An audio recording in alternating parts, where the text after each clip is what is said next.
अस्सलाम वालेकुम। आज मैं बहुत ही मज़ेदार सी एक चिकन की रेसिपी शेयर कर रही हूँ। ये है चिकन स्टू।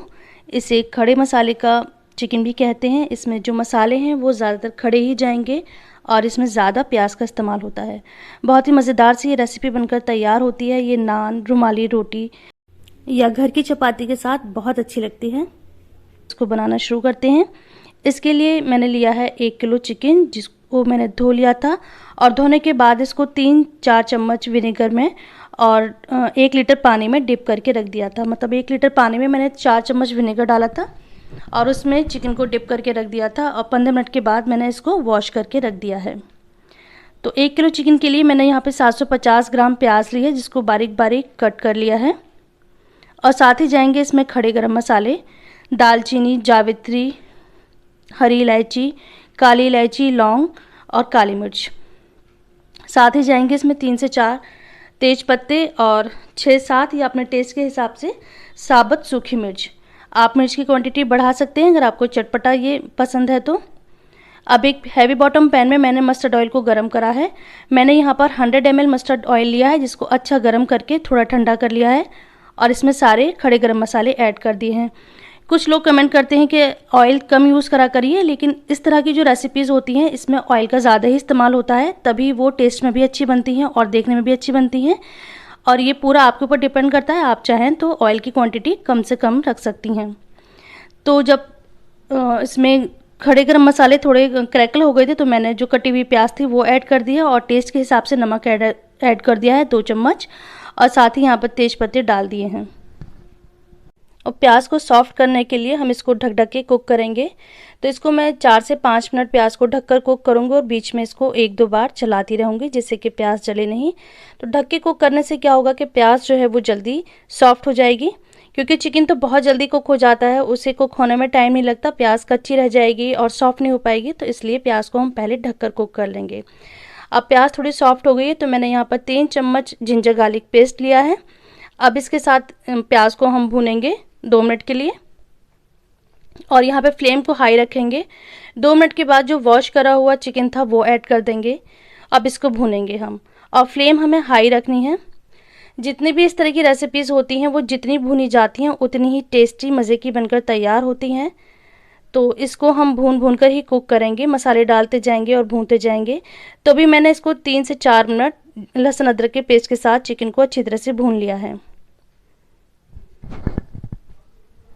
अब इसमें मैंने जो मिर्चें थी, मेरे पास साबुत खड़ी मिर्चें थी, वो मैंने डाल दी हैं। और कुछ यहाँ पे मैंने मसाले लिए हैं, जिसमें 2 चम्मच धनिया पाउडर है, 1 चम्मच साबुत धनिया है जिसको मैंने कूट लिया है और 1/4 टीस्पून हल्दी पाउडर है।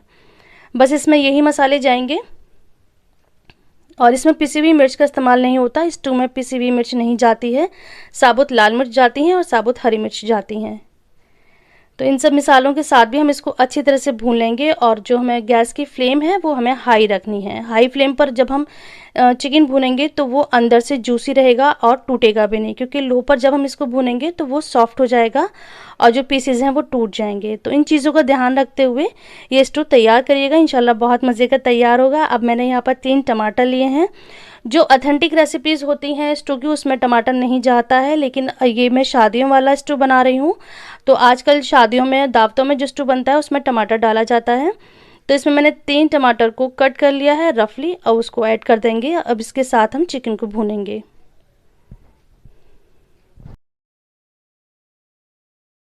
टमाटर को सॉफ्ट करने के लिए अब हम इसको ढककर कुक करेंगे और जो फ्लेम है वो मीडियम कर देंगे, लो फ्लेम नहीं करनी है।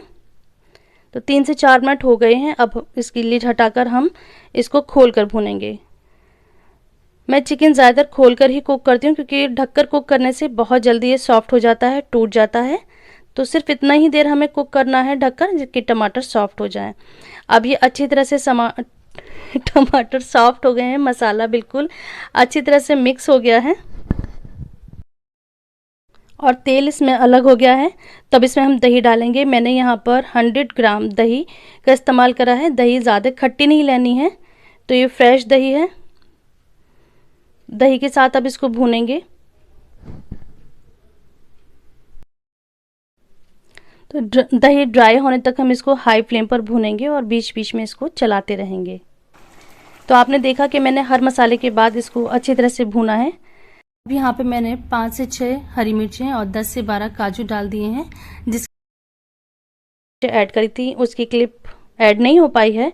और आधा ग्लास मैंने यहाँ पर पानी डाला है। इसमें ग्रेवी बिल्कुल भी नहीं रहेगी, बिल्कुल ये भुना भुना सा सालन बनकर तैयार होगा। तो सिर्फ आधा ग्लास यहाँ पानी डालेंगे, जिससे कि जो सारे मसाले हैं वो यकजान हो जाएं और जो गोश्त थोड़ा सा कसर रह गई है उसे सॉफ्ट होने में वो हो जाए। तो यहाँ पे मैंने 5 मिनट इसको लो फ्लेम पर कुक करा था, उसके बाद गैस की फ्लेम बंद कर दी थी। अब मैं इसको खोल कर दिखा रही हूँ। तो इस लास्ट में लो फ्लेम पे कुक करने से जितना भी रोगन होता है, जितना भी तार होता है, वो सालन के ऊपर आ जाता है, तो जिससे उसका लुक बहुत अच्छा हो जाता है। अब गैस की फ्लेम तो बंद कर ही चुके हैं। अब इसको मैं सर्व करती हूँ। तो आप लोग इसको सर्व करिएगा बॉइल्ड राइस के साथ, चपाती या नान के साथ। बहुत ही अच्छी लगते हैं ये चिकन स्टू। आई होप कि आपको ये रेसिपी पसंद आई होगी। अगर रेसिपी पसंद आती है तो चैनल को सब्सक्राइब करिए, वीडियो को लाइक करिए। मिलते हैं नेक्स्ट रेसिपी के साथ। Thanks for watching. Allah Hafiz.